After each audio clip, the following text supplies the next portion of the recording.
Anak yang soleh itu anak yang tahu kalau dia seorang laki-laki nanti, secantik apapun istrinya, selucu apapun anak-anaknya, sebanyak apapun harta yang dia miliki, sehebat apapun dia di mata anak buahnya, demi Allah, orang tua tidak pernah menjadi nomor 2 dalam hidup. Ini banyak orang yang suka salah ini. Cuma gara-gara dunia, orang tua panjang mata menanti kedatangan anak. Jangan ya. Jangan. Anak yang soleh tahu sekali, sampai kapanpun ibumu, ayahmu. Sampai kapanpun. Dunia nggak membuat dia lupa ada berkah keramat dunia hidup di atas muka bumi ini.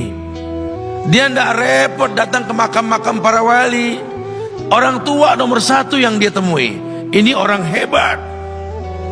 Ini banyak di antara kita, makam-makam didatengin, di mana saja didatengin, ngalap berkah. Orang tua panjang mata, berlinang air mata menanti, mana anakku? Mana pohon yang pernah kutanam? Mana pohon yang pernah kurawat? Kudengar dia sudah mulai berbuah, ingin kurasakan buahnya. Berani mengeluarkan dana jutaan untuk hal-hal yang gak disyariatkan. Ini orang tua panjang mata. Rela gak rela, orang tua kita akan mendengar dan melihat. Ma, aku pengen nikah, aku pengen berkeluarga, Ma. Ya orang tua ya seneng lah. Cuma kalau inget metik buahnya belum terasa, ya ada perasaan kayak gimana gitu loh. Karena dia tahu setelah ini dia akan menikah. Bahwa anak orang ada kehidupan yang berbeda yang bakal dia rasa. Orang tua makin hari makin rentan, bukan makin seger. Yang perempuan dibawa orang, ya Allah. Baru kemarin perasaan mainin poni ini anak perempuan kita, betul. Baru kemarin mainin kepangan rambutnya, ya Allah. Ya Allah, baru kemarin perasaan saya titah dia, titah, ya Allah. Belajar jalan, bisa berlari bawa sesuatu, coret-coret tembok, aduh Masya Allah. Sekarang udah gede, dibawa orang, ya Allah, Masya Allah. Yang laki dekat sama mamahnya. Baru kemarin tangan mungilnya kita tuntun, kalau kelepas dia nangis, betul. Sekarang tangannya keker besar, tangan ibunya keriput, betul. Mau nangkep tangan anak pun sudah mulai susah. Membawa anak orang datang dengan gagah, cium tangan, cipika-cipiki, udah. Ma, kita jalan dulu Ma ya. Udah Mama, udah. Digandeng tangan kekasihnya, dirangkul pundaknya. Ini anak laki ndak tahu ibunya kayak diiris-iris jantungnya. Dia lihat tangannya yang keriput, ya Allah. Udah berapa lama tangan ini nggak dibawa sama anak ini? Udah berapa lama tangan ini nggak digandeng sama anak saya? Kita merasa bangga akur merangkul istri kita, ibu kita ngelihat pundaknya. Udah berapa lama pundak ini gak dirangkul seperti itu, ya Allah. Dulu aku berdandan secantik-cantiknya, ku dandankan anaknya, ku bawa di hadapan kawan-kawanku bangga. Lihat anakku. Tapi dia gak pernah berdandan rapi membawa aku ke hadapan teman-temannya. Lihatlah ibuku. Ibunya sudah kebayang, ya Allah, ini anak bakal minta nikah sebentar lagi. Yang wajar kalau orang nanam pohon pengen metik buah, wajar. Ini buah belum terasa, pohon sudah mau dibawa, kebayang tidak? Ya Allah. Mulai dia kebayang. Sehingga rasa-rasa seperti ini menjadi tumpukan rasa di hati orang tua kita, yang nanti pada akhirnya dia pun bakal kembali ke hadirat Allah, kita pun bakal kembali ke Allah, betul? Sementara yang namanya kemuliaan datang dengan cara sabab yang benar. Ridallah fi ridal walidain wa sukhtullah fi sukhtil walidain. Ridanya Allah ada di ridho orang tua, murkanya pun sama. Karena semua ibadah yang dia lakukan berujung pada surga. Dan yang paling gampang ketika dia mau menaklukkan dunia, demi Allah, berkah orang tua dulu yang dia ambil.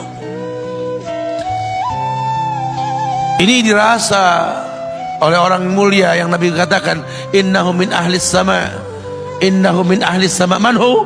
Siapa dia?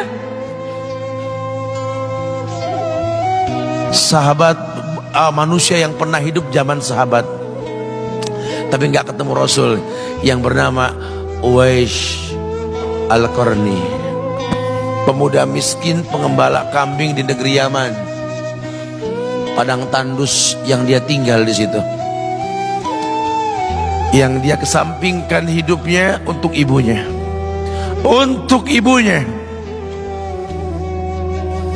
Tidaklah terucap kalimat satu yang ingin ibunya pengen, kecuali Uwais pasti akan melakukannya apapun, dan ibunya cacat.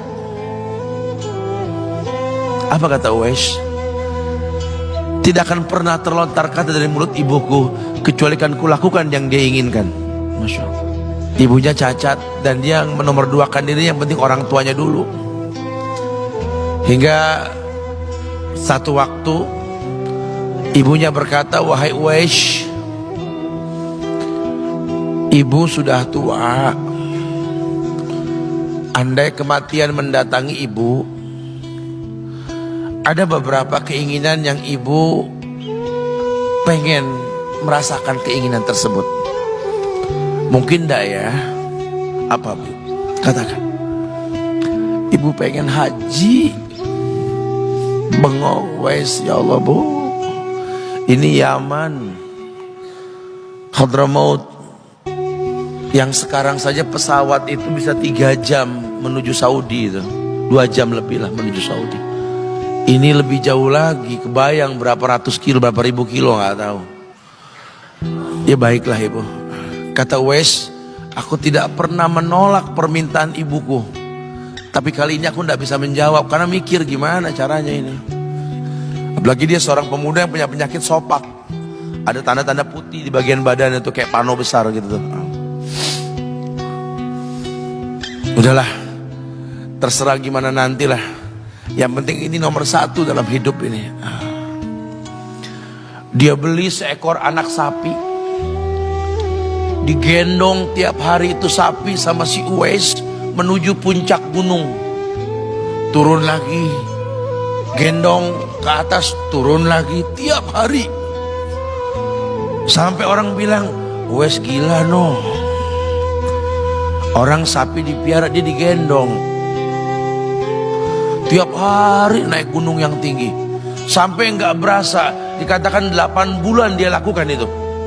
Sehingga terbentuklah fisiknya yang bagus karena olahraga tiap hari bawa itu sapi.